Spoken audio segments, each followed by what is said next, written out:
الحمد لله رب العالمين والصلاة والسلام على أشرف الأنبياء والمرسلين نبينا محمد بن عبد الله الصادق الأمين وعلى آله وأصحابه أجمعين. Today we're going to read one of William Wordsworth's most important, most famous poem by the title I Wandered Lonely as a Cloud. I wandered lonely as a cloud. It's clear from the title itself that we got some lonely character who represents the poet himself. Cloud, I think you know the meaning of a cloud. Today we're going to read the stanzas of this pretty poem, and we're going to stop by the figure of speech and the minute details of the poem. I wandered lonely as a cloud that floats on high or veils and hills, when all at once I saw a crowd, a host of golden daffodils, beside the lake, beneath the trees, fluttering and dancing in the breeze, continuous as the stars that shine and twinkle on the Milky Way. They stretch in never-ending line along the margin of a bay. 10,000 saw I at a glance, tossing their heads in sprightly dance. The waves beside them danced, but they outdid the sparkling waves in glee. A poet could not but be gay in such a jocund company. I gazed and gazed, but little thought what wealth the show to me had brought. For oft when on my couch I lie, in vacant or in pensive mood, they flash upon the inward eye, which is the bliss of solitude, and then my heart with pleasure fills and dances with the daffodils. This is the poem for today's class. We're not going to finish reading all the stanzas. Maybe we'll just rest or settle on reading the first two stanzas, probably a third if time allows. Let's start. I wandered. Wandered means I move aimlessly. I moved aimlessly. To wander is to move around, but without a specific destination. You just go hiking. Wander here means sort of like someone who goes around and hikes, going for a hike or going for just a walk around a certain place. So he does not go to a certain place. Wandered, تجول. Wandered, تجولت, lonely as a cloud. Who is wandering with him? Who is wandering with him? He is alone. Are you following? Are you following? He is alone. The speaker is wandering, moving around alone. Like what? Like a cloud. Like a cloud. What figure of speech is this? We call this, what do you call the underlined phrase? اللفظ هذا اللي تحت خط, as a cloud. What do you call it? Figure of speech is called simile. A simile اللي معناها تشبيه. شبه تجوله لوحده تماما كتجول الغمامة في السماء. هل الغمامة تأتي في مكان معين؟ هل الغمامة تتحرك في اتجاه معين؟ No. الغمامة تمشي في أي اتجاه من غير أن نستطيع أن نتنبأ. We cannot predict where a cloud can go. So like the cloud, the speaker is wandering, is moving aimlessly, is moving for no specific destination من غير أن يكون له وجهة معينة, but he is alone, lonely as a cloud. لسه التشبيه ما انتهى. That as a cloud that floats on high or vales and hills. That floats on high or vales and hills. The cloud here has got a relative clause that keeps, modifying it, that keeps clarifying what type of a cloud. What is a cloud? A cloud that floats. What does float mean? Float means move easily through air or water. And I add this: to move easily through air or water. يعني الطفو، أن يطفو الشيء على الهواء أو يطفو على إيش يا أخوات؟ على الماء. If you have any question, please do not feel shy to ask it. Any question? Well, shall we continue? So the cloud that floats، قلنا إيش معنى floats؟ يطفو. يعني to move very smoothly, to move very easily through air or through water. الحركة الانسيابية على الماء والهواء، يعني يطفو. الطفو، طفو الشيء على الماء أو على الهواء. That floats on high, that floats so much high over vales and hills. Over. We've got a missing letter. What is it? What is the missing letter? What is the dropped letter here? The poet has deliberately dropped a letter. What is it? It's supposed to be over, right? We don't have or in English. This is not a word in English. We have a missing letter, which is V, right? V, over, right? But the speaker, the poet has deliberately, dropped it. أسقط الحرف هذا عنوة. أصبح إيش يا أخوات؟ Or. Following? That floats on high over vales and hills. The cloud that floats high over valleys and hills. تطفو عاليا فوق الوديان. Valleys means 16. Valleys means vales means valleys. Vales means valleys. You following? So a cloud that floats, that move over valleys and hills. What are hills? Hills are like little mountains. يعني انتباب. الهضاب والتباب. الغيمة التي يصفها الشاعر أو الذي يشبه الشاعر نفسه بها هي غيمة تحلق عاليا فوق إيش يا أخوات؟ فوق الوديان والهضاب، أو فوق الوديان والتباب. تبة.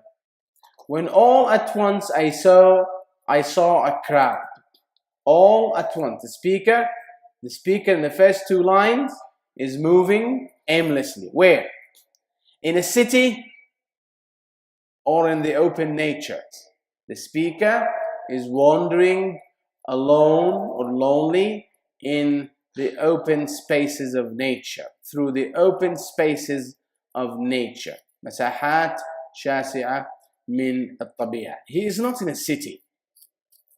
The speaker is not moving in a city. He's not wandering in the city. This poem is not about a city walk or a walk in one of the streets in the city. So when all at once I saw a crowd. The speaker all at once, suddenly, saw a crowd. A crowd of what? A host. What does a host mean? A host means a large number of something. A large number of something. You following? So all of a sudden, as the speaker is moving around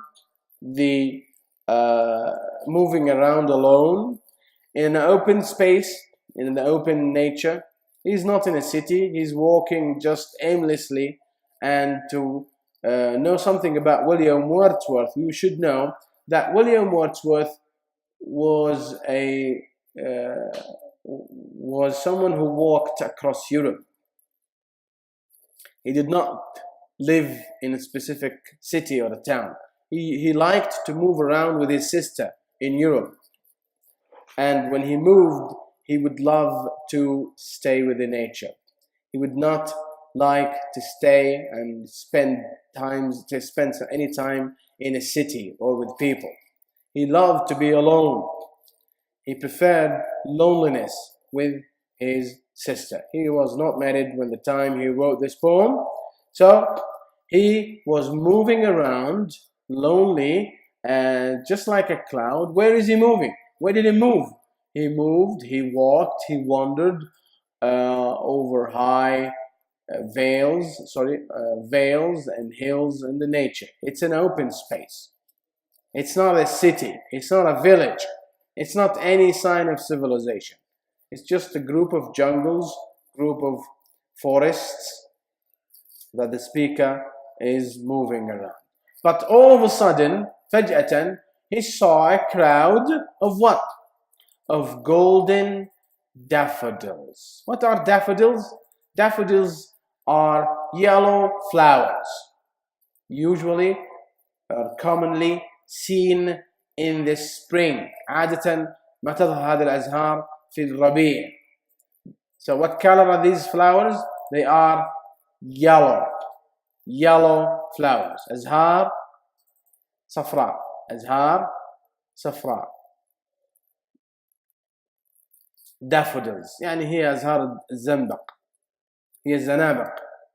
هذه الأزهار أزهار الزنابق. Very golden. They look yellow. طيب وبعدين beside the lake, where are the flowers gathered? Where is the crowd of flowers?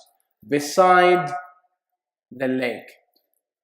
Right, before that عندنا هنا metaphor.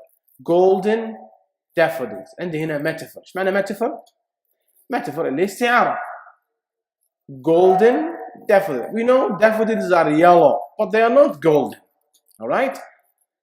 Daffodils are yellow, but they are not gold, or they don't have the color of the gold. So how can you explain the metaphor? The speaker compares. How can you explain the metaphor over here? The speaker compares daffodils to gold color, or in gold color. The speaker, just like here, the speaker compares himself to a cloud. In a simile, to explain the simile, how to explain the simile? Let's go to footnote. The speaker, in a simile, the speaker, I think you know how to explain. The speaker compares himself to a cloud. المتكلم شبه نفسه بإيش يا أخوات؟ بغيمة. نفس الشيء هنا عندنا daffodils. Explain the metaphor. How can you explain the metaphor? The color of the daffodils is compared to gold. ليش أقول is هنا؟ لأن الكلام هنا عن الكلر. لون الزنابق تم تشبيهها بإيش يا أخوات؟ باللون الذهبي. So he finds a host, or he runs into a host of golden daffodils. And where are the daffodils? Beside the lake. Now the speaker is locating the gathering, locating the host of the daffodils.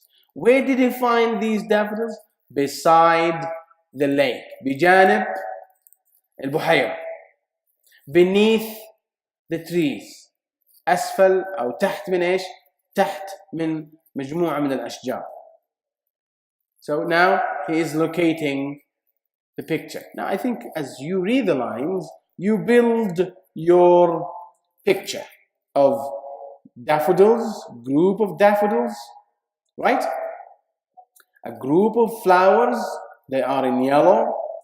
They are gathering around, or let's say beside a lake. There is a lake, بحيرة.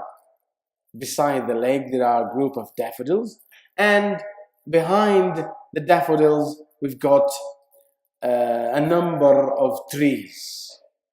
A number of trees. Well, let's go on the description. Fluttering and dancing in the breeze. The speaker here is describing the daffodils. المتكلم هنا قاعد يصف مين يا أخوات؟ يصف ماذا؟ يصف زهور الزنابق أو الزنبق. زهور الزنبق. تسمعون بزهور الزنبق؟ Maybe we are not familiar with them because we don't grow them around here. Fluttering, what does the word fluttering? The daffodils? The daffodils were fluttering. Fluttering is to make a series of delicate movements up and down or from side to side. Fluttering is sort of like ترنح بالعربية. And dancing. Where? How? In the breeze. Breeze, نسمة الهواء العليل. A light and pleasant wind. The speaker is the poet. الشاعر نفسه. المتحدث في القصيدة اللي قاعد يصف لنا تجربته الشعرية. من هو؟ هو نفس الشاعر. هو نفس الشاعر. على غرار ايش يا اخوات؟ Unlike what we have, for example, in William Blake's poems, we don't have the speaker to be the poet himself. The speaker is something and the poet is something else. Or the speaker is someone and the poet is someone else. Is that clear? Is that clear? So how does the speaker see the daffodils doing? What were they doing? They were fluttering.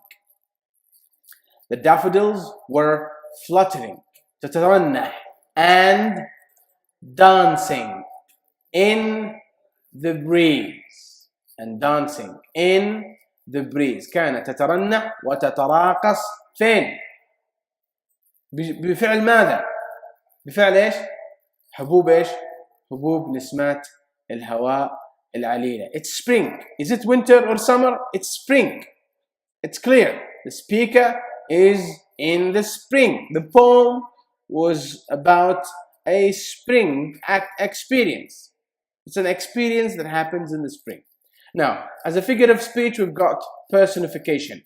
اللي معناها ايش يا اخوات؟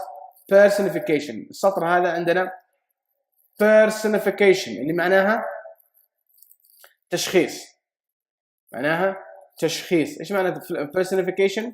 تشخيص، يعني إضفاء خاصية من خصائص البشر إلى ما هو غير بشري. كيف نشرح personification؟ كيف personification؟ كيف نشرح personification؟ The speaker gives a human quality, which is what? Which is dancing. Who dance? Do animals dance? Do flowers dance? No. Dancing is a quality or a feature that only belongs to human. All right? So we call this, So the speaker gives a human quality, which is dancing, to who? To the daffodils. To the daffodils. The speaker gives a human quality, which is dancing, to the daffodils. Clear? Let's go into the second stanza. Continuous as the stars that shine. Continuous as the stars that shine and twinkle on the Milky Way. They stretch in never-ending line along the margin of a bay. So here we've got the first four lines of the second stanza. Now we've got inversions over here. If you correct the inversion, I think we will reach to a better understanding of the poem. But before that, let's get it line by line. Continuous. You know the meaning of continuous. We don't need to explain it, right? Continuous. As the stars that shine.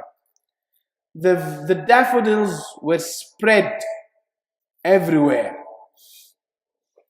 The daffodils were continuous, they were spreading, they were everywhere. They were stretched on a green space, just like what? just like the stars that shine.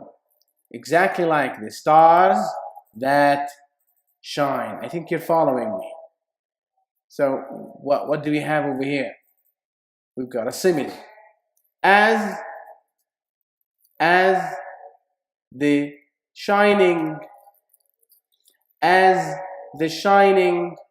stars spread in the sky, the continuous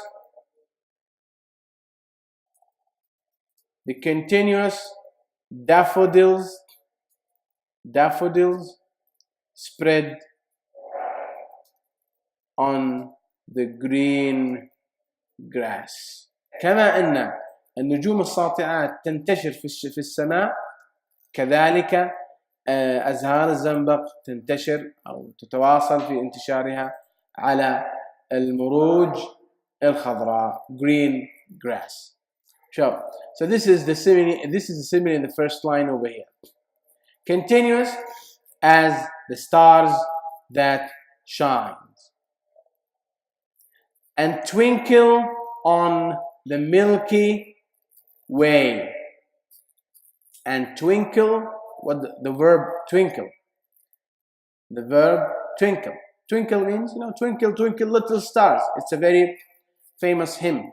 Light flickers fitfully. It's light flickering, or to flicker fitfully. Twinkle يعني يتلألأ. Twinkling, the stars usually twinkle in the sky. So they're shining and twinkling. All right? And twinkle on the Milky Way. Just like the stars that spread in the sky and twinkle on the Milky Way. What's the Milky Way? دبة هبانة هي المجرة التي تنضم إليها مجموعتنا الشمسية. It's a galaxy that our solar system belongs to. It's the galaxy to which our solar system belongs to. So, let's continue, or let's go back to the first to here. As the shining بدل ما نقول shining نقول twinkling لأنها موجودة في القصيدة. As the twinkling stars spread in the Milky Way, the continuous daffodils spread on the green grass. Here we can find a better explanation of the simile. Because why did it change this? Because it is part of the poem. The stars, the speaker calls the stars twinkling. All right, it's shining, of course, but they are also twinkling and spread. Where? In the Milky Way. في مجرة ايش يا اخوات؟ مجرة درب التبانة. Milky Way. So again, the speaker keeps comparing the daffodils spreading. Now, first of all, he compares the daffodils' color, right? Then he gives or personifies the daffodils' act. What do the daffodils do when the speaker runs into it or into them? The daffodils were dancing and fluttering like human beings, just like human beings. What makes the daffodils move this way? It is the breeze. Now, do you think the speaker is happy to see that or sad? Happy. Just say it. How do you know? The descriptions. كيف نعرف هذا؟ The descriptions. He first compares it to gold, then he personifies it as dancing. Now, do people dance when they are sad?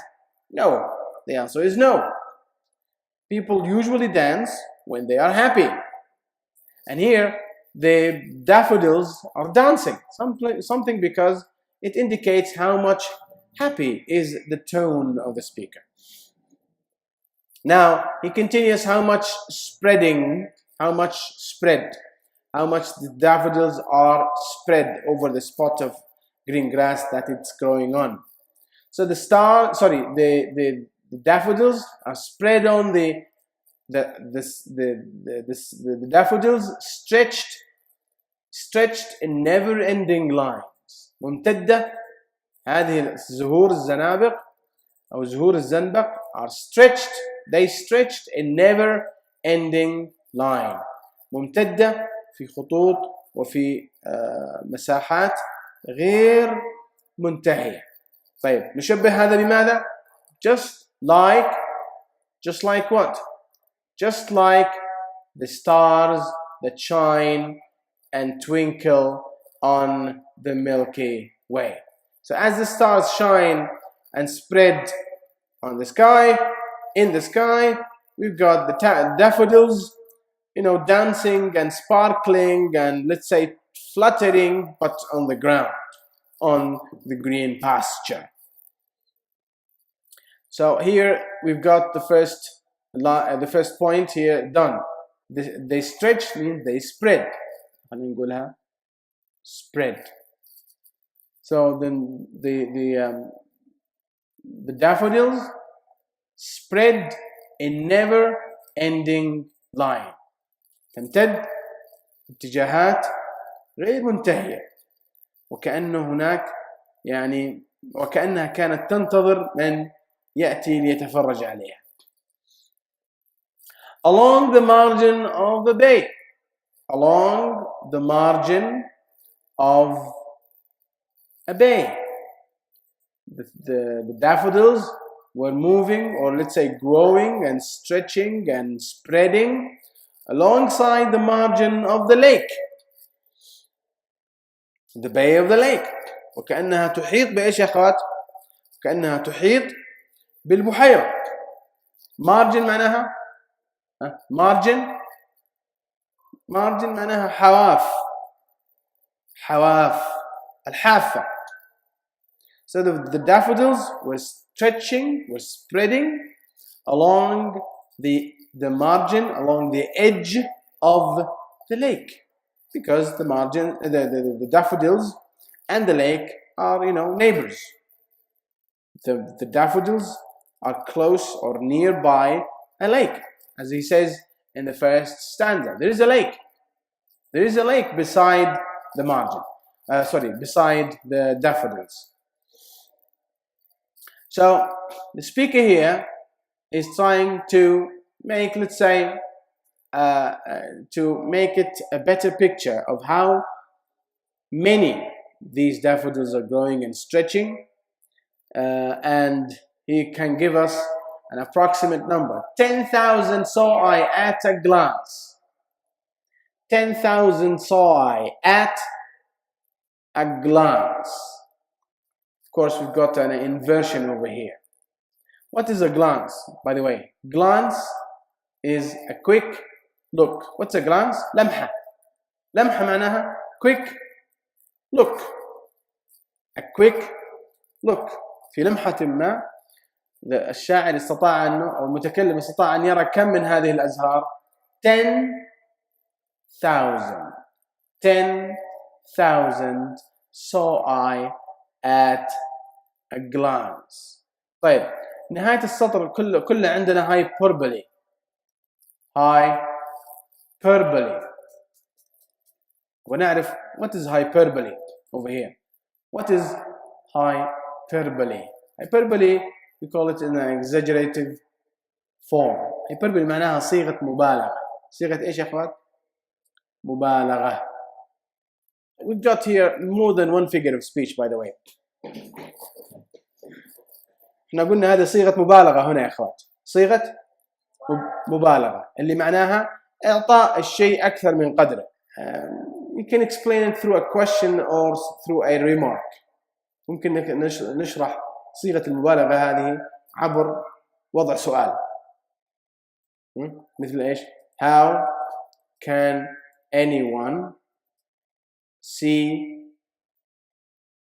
10,000 flowers at a glance. ممكن نضعها على هيئة سؤال. How can anyone see 10,000 flowers at a glance? كيف يستطيع الشخص أن يرى 10,000 زهرة في يعني في لمحة واحدة؟ مغزى أو ما هي أهمية هذه الصيغة، صيغة المبالغة هذه؟ What is the significance؟ هذا السؤال يعني. What is the significance? The significance of the hyperbole is to point out, is to bring out, to point out يعني مغزى هذه لماذا لجأ الشاعر إلى صيغة المبالغة هذه؟ لكي يثبت أو لكي يوضح أو لكي يشير إلى ماذا يا أخوات؟ إلى مدى كثرة هذه الأزهار. هذه الأزهار ليست قليلة بل منتشرة بطريقة عجيبة، والعجيب أنه ما في أحد جنبها يستمتع بجمال هذه الأزهار، أزهار الزنبق. من الذي يعتقد نفسه محظوظ أنه رأى هذه الأزهار؟ is our poet, the one who feels lucky. إذا ما هي أهمية هذه الصيغة، صيغة المبالغة هذه؟ ما المغزى منها؟ لماذا لجأ الشاعر إلى هذه الصيغة؟ In order to point out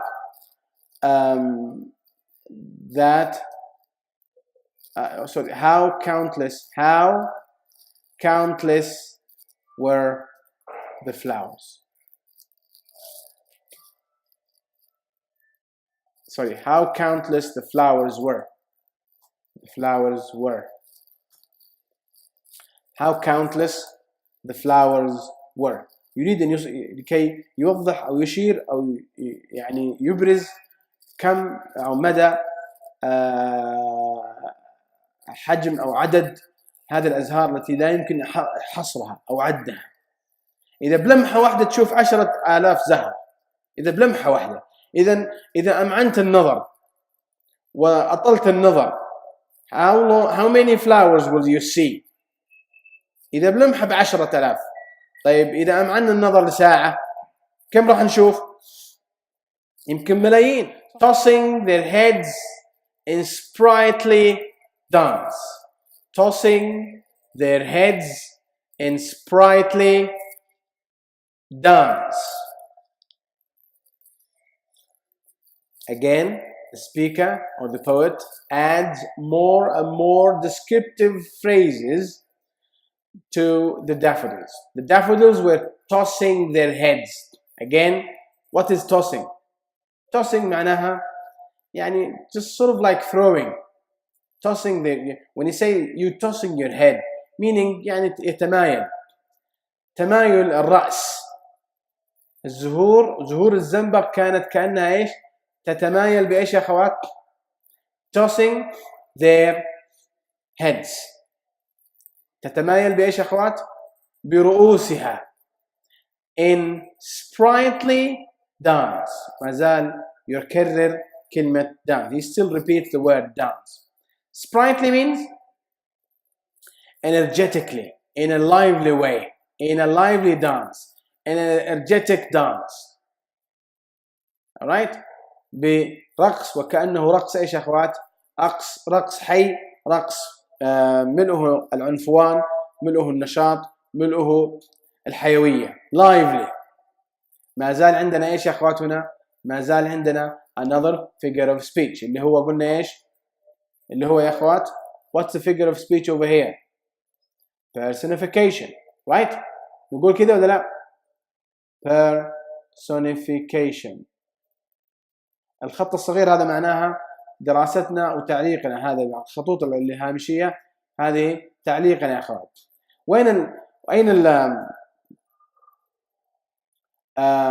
أين التشخيص هنا يا أخوات؟ التشخيص يكون في كلمة tossing their heads. personification اللي معناها تشخيص. كيف نشرح التشخيص؟ The speaker gives the human features or qualities of tossing heads and dancing sprightly to who? To the daffodils. To the daffodils are spreading. If you go to the theme, sisters, let's go to the theme of the first stanza. What's the theme of the first stanza? Look at the word. Can you read the word? Can you read the word? Loneliness. What is it? Loneliness. The theme of the first stanza is called loneliness, اللي معناها الوحدة. الشخص لما يكون وحيد. Alright, what about the second stanza? What about the second stanza? When the speaker in the second stanza describes, you see, how much beautiful, how much spread and beautiful and stretched, and how much numerous are the daffodils. إذا صار عندنا الفكرة العامة في الستانزا الثانية هو إيش يا أخوات؟ relishing. Look at the word. Can you copy that? Relishing and tasting beauty. Relishing and tasting beauty. معناها يتذوق. الشاعر وكأنه يتذوق بعينه. Relishing and tasting beauty. يتذوق ويعني كأنه استمتع بإيش يا أخوات؟ بجمال الدافودلز، بجمال المنظر الذي رآه فجأة وهو في تجواله اليومي عندما رأى a group or a host of daffodils spreading by the margin of the lake. The daffodils were very beautiful. They were beautifully and lively dancing, tossing their heads in the breeze and spreading over a number of hundred of acres and meters of the green grass. So he is relishing. The speaker is relishing. We can say tasting. قاعد يستمتع بإيش يا أخوات؟ tasting. يتذوق إيش؟ جمال المنظر الذي فاجأه وهو في تجواله. All right, let's go to the stanza number 3. Stanza number 3, which is the last, the pre-final stanza. We've got 4 stanzas over here. The waves beside them dance, but they outdid the sparkling waves in glee. A poet could not but be gay in such a jocund company. I gazed and gazed, but little thought what wealth the show to me had brought.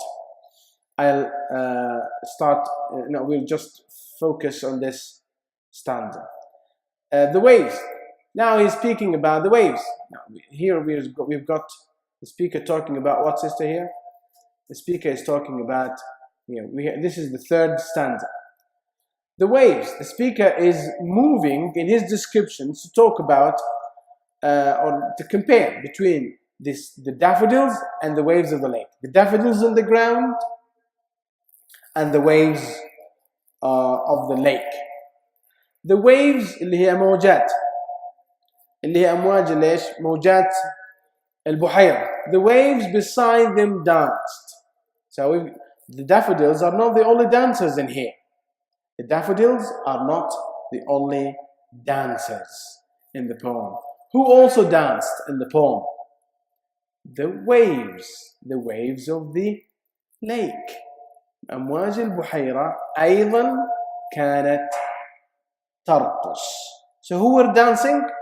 What are dancing? It's not only it's not only the daffodils, but also the waves. If both of them, the daffodils and the waves, are dancing, so what's the big deal of that? What is he going to remark on here? But they outdid the sparkling waves in glee. Here we've got a comparison. Here we are in front of a comparison. A comparison. Now, usually, this is how we make, or how the poet should write a descriptive poem. Usually, it's fraught, it's full with comparisons and contrasts, because it's a descriptive poem, all right? It is a descriptive poem. In here, in this line, the speaker has a comparison. فيش جالس قاعد يقارن بين ايش وايش يا اخوات؟ بين رقص زهور الزنبق وبين رقص امواج البحيرة. You following me? Are you following me? Are you following me? Why? It takes too long to answer. واضح؟ Is that clear? طيب إذا عندنا comparison، إيش قلنا معنى comparison يا أخوات؟ مقارنة. comparison مقارنة. كاتب قاعد يقارن. يقارن بين إيش وإيش يا أخوات؟ يقارن بين إيش وإيش؟ between the dancing of the daffodils and the dancings of the waves. What waves? أي أمواج؟ أمواج البحيرة. يعني the speaker is getting into too many details. Let me say too much details. So he says the daffodils outdid. What does the verb outdid means? Sorry. Outdid means excel. Did better than. To outdo means to excel. Outdid معناها outdid means excelled and did better than. امتازت، تفوقت. رقص أزهار الزنبق تفوقت على إيش؟ امتازت على إيش؟ على رقص أمواج البحيرة اللي كانت متلألئة. أمواج البحيرة متلألئة، صح ولا لا؟ sparkling. لكن من الذي رقص أفضل؟ Who did better dancing than the other? The daffodils or the waves? Alright? So هنا بين قوسين daffodils, I mean they. The word they refers to the daffodils. They outdid the sparkling waves in glee. هذه الأزهار امتازت، تفوقت. بماذا تفوقت عليها؟ In glee. In glee. بماذا؟ بمرحها، بعنفوانها، بجمالها. The daffodils were dancing way better in glee than the waves of the waves of the lake, the sparkling waves of the lake. Explain the comparison. Comparison.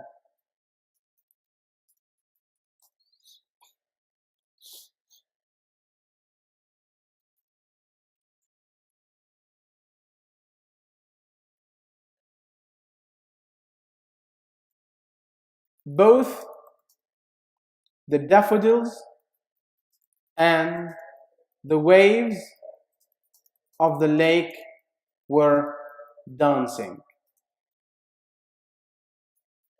However, the daffodils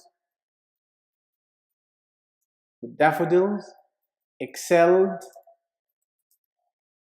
the waves in beauty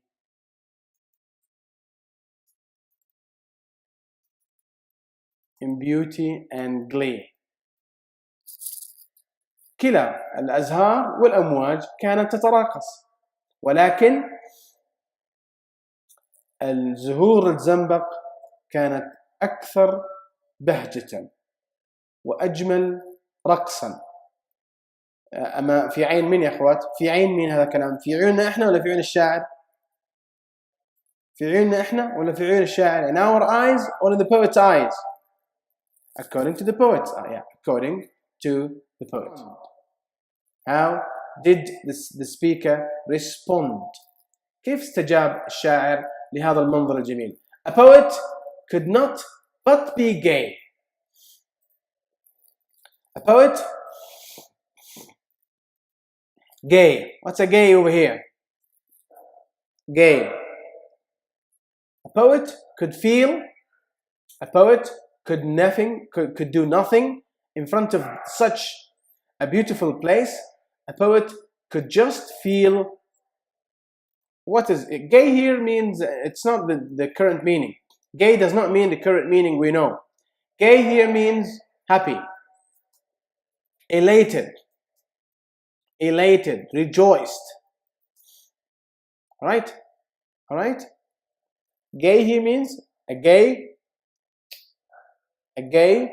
here means happy, rejoiced, and elated.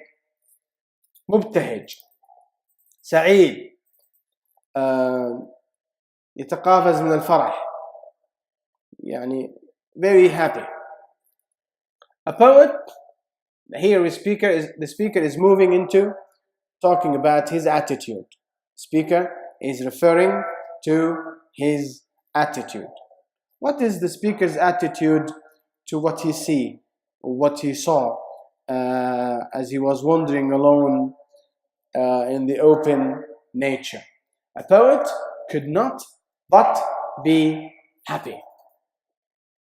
لا يسع الشاعر أي شاعر. A poet, any poet. لا يسع أي شاعر أمام هذا المنظر الجميل الذي وصفه في المقاطع الأولى أن يكون أو أن يشعر بأي شعور سوى أن يكون شعورا سعيدا جميلا مبتهجا. Any person, any poet. He does not say any man. لأنه here the speaker, the poet does not trust man's feelings here, but he trusts the poet's delicate feelings. A poet with the delicate feelings, a poet or sensitive to any touching aspect of the nature would but be very happy and very excited and let's say elated when he is in the company of such beautiful aspects of the nature. So the speaker is expressing his attitude over here. What's the speaker's attitude? What's the speaker's attitude? The speaker here is expressing his attitude. الشاعر هنا قاعد يشرح ايش يا اخوات؟ يشرح موقفه. What is the speaker's attitude, or let's say what is his response? What is his response?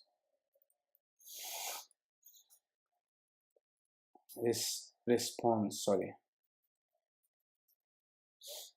كيف يستجيب الشاعر أمام هذا المنظر الجميل من الطبيعة؟ ما هو موقف أي شاعر؟ وليس السؤال عن موقف الإنسان، لأنه a man could be blatant, could be blunt in his feelings, could lose the senses around him. But a poet is usually alert to such beautiful and attractive places that usually touches the innermost of the recesses of his heart. So the attitude. What is the speaker's attitude in here? A poet could be nothing except to be happy in such a jocund company. Jocund means cheerful and merry. Cheerful, مبتهج ومبهج, merry, مسعد وسعيد. في هذه الصحبة, company معناها صحبة. Company means صحبة, رفقة, people who are with him. But here he considers the daffodils are people. Normally, company is given, or usually is confers human beings. But the speaker over here does not feel shy to consider the daffodils and the waves are as human beings. So, with such happy, joyful, cheerful company, a speaker or the poet could feel nothing except happiness and joy. Can you explain this? Can you explain the speaker's attitude? Okay, let's get to the footnote. In the company of such beautiful, استخدم كلمات, let's say cheerful. In the company of such cheerful and beautiful elements of nature, any poet would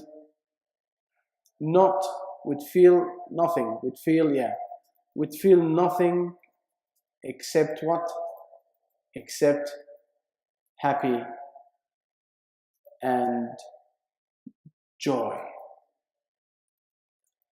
Poet would feel nothing except happy and joy. في رفقة هذه العناصر الطبيعية التي ملؤها الجمال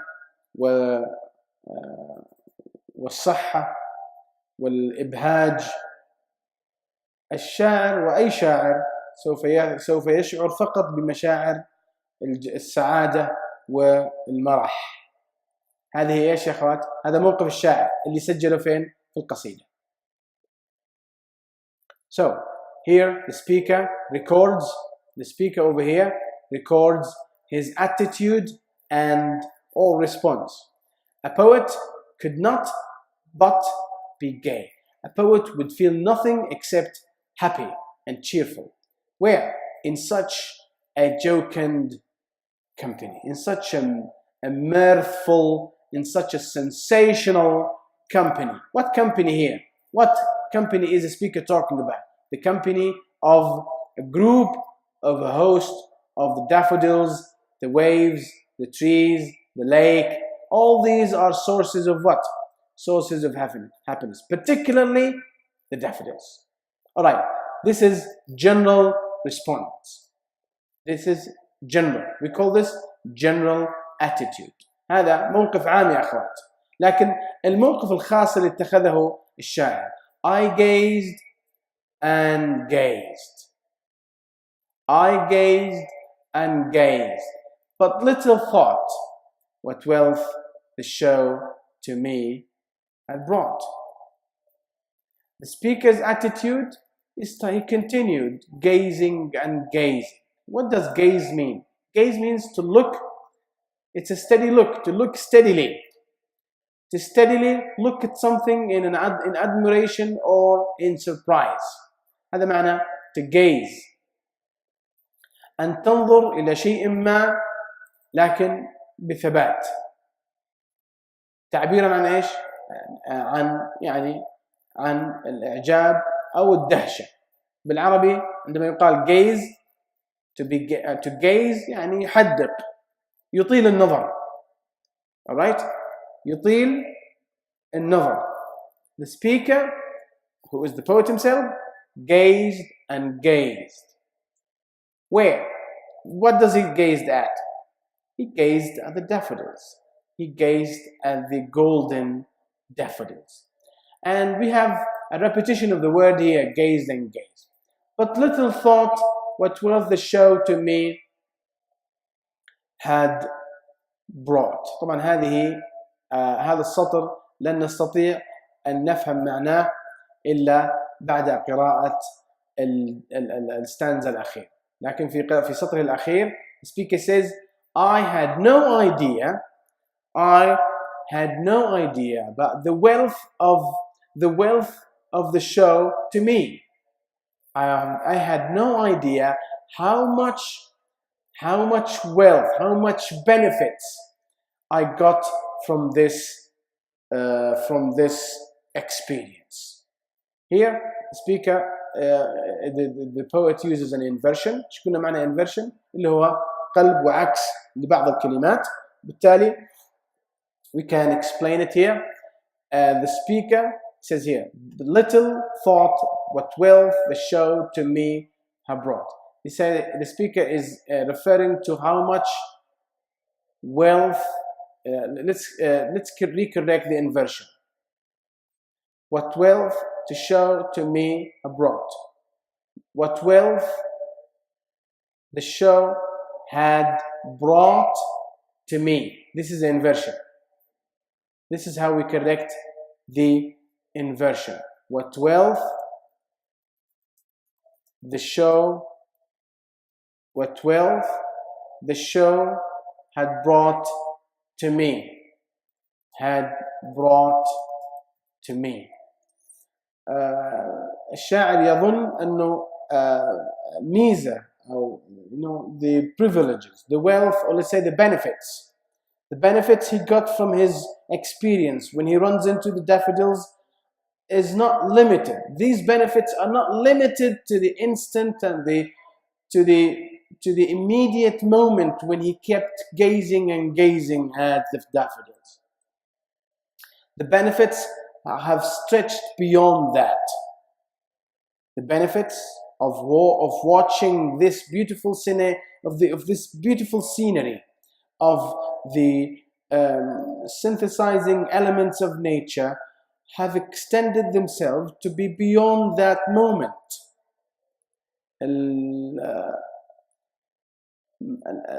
الفوائد اللي وجدها هو ليست فقط الجمال الذي استطاع أن يحسه أو يشعر به أو يراه لحظيا في تلك الآونة. فائدة أو ثروة هذه التجربة امتدت إلى ما وراء هذه اللحظات. سوف نرى هذا إن شاء الله عندما نشرح ماذا يا أخوات؟ عندما نشرح الستانزا الأخير الموجود في القصيدة. لكن الستانزا الأخيرة هنا منتهية. The last stanza is concluded with the colon. In other words, this idea has got to go in enjambment. With what? With the following stanza. I think we should stop over here. Shall we stop over here? I think we have had a wealth of knowledge about the poem. Here, because often when on my couch I lie, when on my couch, I think you know the meaning of it. Couch is sort of like a sofa. في الشهد that you got sofa. What is a sofa? Yeah, it's a very comfortable long chair, sort of like chair, but it is long. Sofa زي الأريكة. Every time he lies on his couch,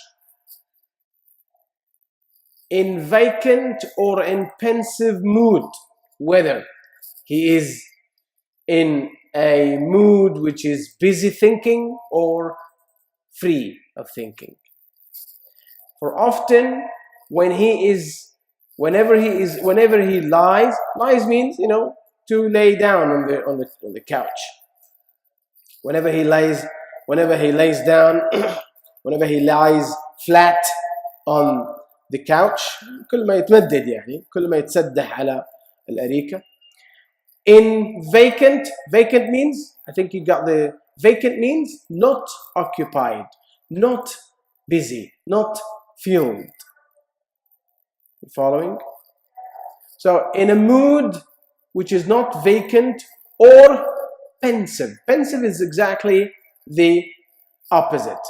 It's engaged, preoccupied. Every time he lies in his couch, whether he is thinking or not, whether he is busy thinking about something or not, whether he is concerned about something or not, كلما استلقى على الأريكة بمزاج، إما مزاج خالي من الهموم أو مزاج مشغول ذهن عفوا مود هنا معناها ذهن، ذهن مشغول وفكر متقد. في كلا الحالتين they flash upon the inward eye. They flash upon that inward eye. What does they refer to? They refers to the daffodils. They refers to the this refers to what? خلينا نخليها بالفلاش footnote. Refers to what? Refers to the daffodils. They refer the word they refers to the daffodils. تشير إلى إيش يا أخوان؟ تشير إلى الزهور. كل مرة يستلقي على الأريكة سواء كان بذهن مشغول أو بذهن خالي، هذه الأزهار الجميلة، أزهار الزنبق الصفراء start to flash. تبدأ إيش يا أخوان؟ flash. تبدأ تظهر كومضات ذهنية. طبعا هذا خلاص انتهى. Is he watching the daffodils now in this stanza? No, he's not watching this stanza. He's not physically watching the daffodils. خلاص انتهى، يعني رجع بيته. After he is back, after the speaker is back home, the speaker now still enjoys the happy experience of watching the daffodils. But where? Where? In his inward eye. بعينه الداخلية اللي في عقله، ما هو عينه الظاهرية.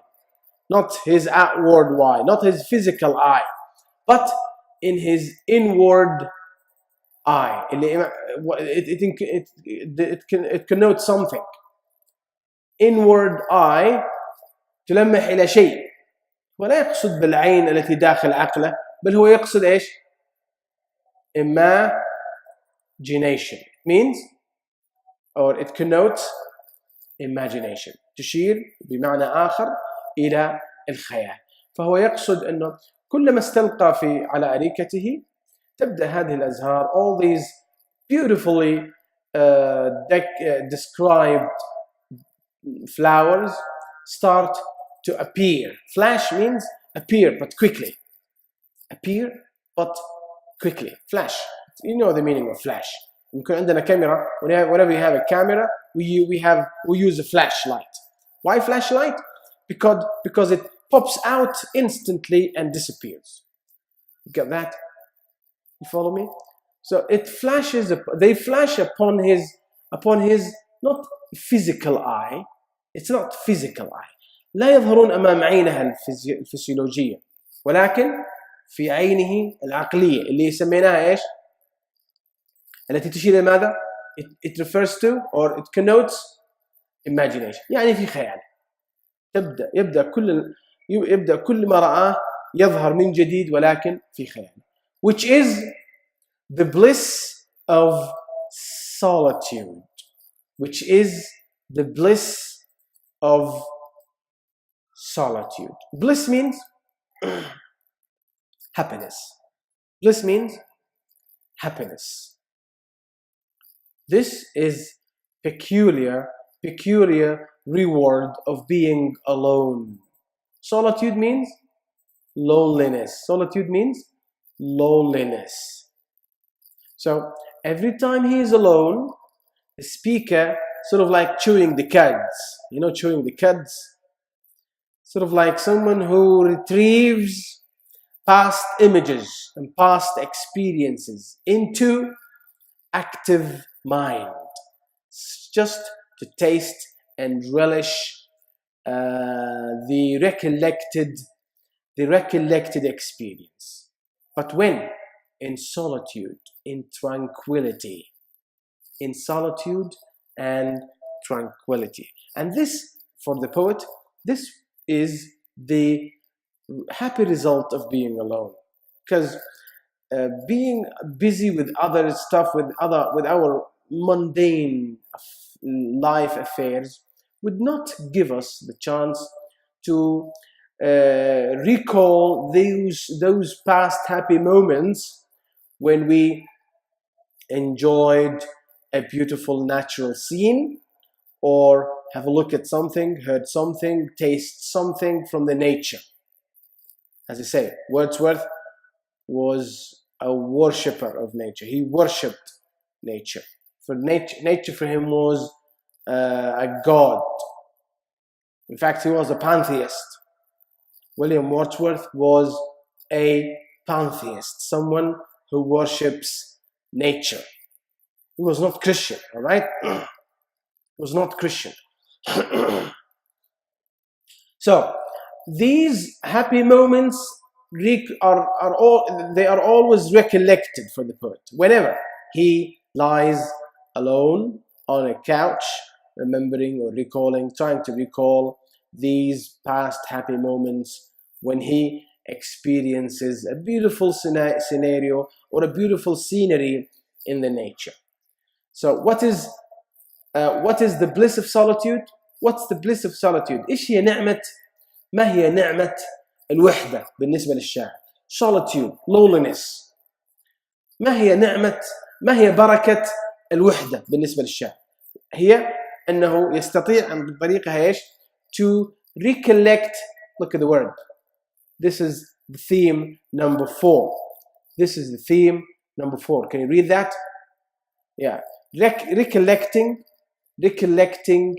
past experiences in tranquility. Recollecting powerful feelings. Recollecting powerful feelings in tranquility. What's tranquility? Tranquility is a state of a peace of mind, a state of easiness and peacefulness, state of lowliness, state of vacant mood, vacant mind, someone who is ready to recall the past reminiscences of his past experiences, of good experiences. هذه هي بالنسبة للشاعر بركة إيش يا أخوات؟ بركة إيش؟ الوحدة. يعني نقول الوحدة عبادة، صح ولا لا؟ في بعض الأحيان it's good to be alone. It's good. Why? Just to recall what you did during the day. Was it good? Was it a good day? Was it a bad day? Did you do well on this day or did you do bad? Did you serve your community? Did you serve your people? Did you worship God? Did you enjoy your day or not? That is the question. Clear? All right? So this is, for the speaker, the blessings of lowliness. What is the blessing, or what is the blessing of lowliness? Blessing and blessing, by the way, can fit in this context. هذه هي نعمة إيش يا أخوات؟ نعمة الوحدة، وهو أنه يستطيع الإنسان أن يأخذ وقت مع نفسه. Spend some time alone to assess all of the activities he has been through during the day and find out if it was a successful or a happy day or otherwise. And then my heart with pleasure fills, and then my heart with pleasure fills. Because of this, this is the result. My heart is full with pleasure, is full with happiness. Why? Because it dances with the daffodils. Now, because of the context of the daffodils, because of the situation he has been through with the daffodils, the speaker is still influenced by the beautifully dancing daffodils. The speaker still has got a heart which is still full with what? Full with beautiful daffodils. Can he see them? No, he cannot see them physically, but he can still remember them. He can still remember the beautiful and happy dancing of the daffodils, and the result, his heart equally starts to dance with these daffodils. Equally, that's the reaction. That's how he responds. The poet's response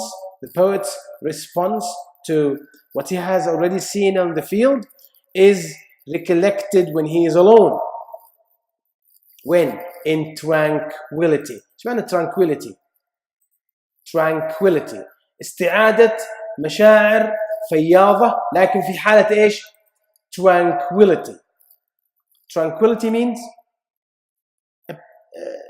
يعني لحظة هدوء، لحظة صفاء. معناها لحظة صفاء، لحظة هدوء، لحظة صفاء، يعني من أو يعني خلو من كل هموم الدنيا، يعني tranquil. يبدأ إيش؟ to recollect powerful feelings. يبدأ الشاعر في هذه المرحلة الأخيرة إنه يستعيد. إيش معنى recollect؟ يستعيد يعني مشاعره الفياضة الجياشة في حالة من السكون والهدوء والصفاء الذهني، لكي يستعيد ايش يا اخوات؟ اللحظات الجميلة، the past beautiful moments he has already lived and experienced when he was there during the day, facing the daffodils, looking at the daffodils, gazing at the daffodils, watching the daffodils, enjoying the beauty of the daffodils, and comparing them with all the other elements of nature. Clear? Is that clear?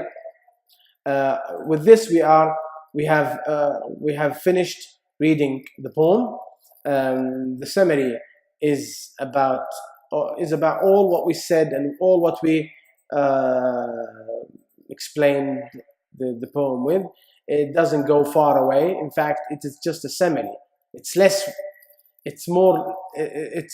rather less than what we say and explain the poem. So this is the summary of the poem. I advise you to read the summary. I think, is it hard to read the summary and understand the poem? Do you need to read the summary in order to understand the poem? Huh?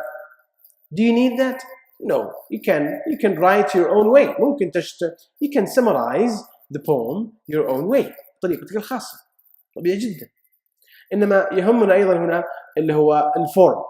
The 6-line stanzas of this poem follow a quatrain. ايش قلنا quatrain معناها؟ quatrain معناها رباعية. quatrain couplet rhyme. quatrain couplet rhyme. كيف couplet؟ الرايمنج، ايش نظام الرايمنج هنا يا اخوات؟ cloud hills, crowd dills, trees breeze. طيب shine way, line bay, glance dance. هذه couplet. يعني هي heroic couplet. cloud هذه cloud hills A B, crowd dills A B, right? And then trees breeze. هذه C, right? Again, shall we say that? A, and then B, and then A, crowd, dills, all right, no problem, B. Then trees, C. وبريز أيضا C. في النظام A B تبادلية. أول 4 أبيات القافية في أول 4 أبيات تبادلية، يعني alternative A B. وفي آخر بيتين الأبيات قافيتها couplet، يعني زوجية C. Alright, so this is what I mean by quatrain. Here, the form here. quatrain رباعية. في الرباعية عندي A B and then couplet ازدواجية، يعني القافية مزدوجة C. Is that clear? So the meter is iambic tetrameter, not pentameter. It's tetrameter. Iambic dum. Iambic tetrameter. هذه مصطلحات أظنكم مريتوا عليها، اللي هي خاصة بإيش؟ السطر الشعري أو البيت I wandered lonely as a cloud. How many feet? You got 4 feet over here. I wandered lonely as a cloud. 4. How many feet? 4 feet. فأربعة وحدات. I did done. We call this iambic. هذه الترنيمة أو هذا this rising and falling is called iambic. Did dum. Tetrameter means 4 feet. السطر الشعري عبارة عن 4 وحدات. طيب إذا هذا ما يخص إيش؟ ما يخص الفورم أو الشكل، البنية. بنية إيش؟ بنية القصيدة. Is that clear? All right? Is that clear? I want you to pay attention, or I want you to read this, and we want you also to read this, because these are 2 important components in this poem: the summary and the form. Question? Is there a question? طيب, here I have to stop because our poem stops over here.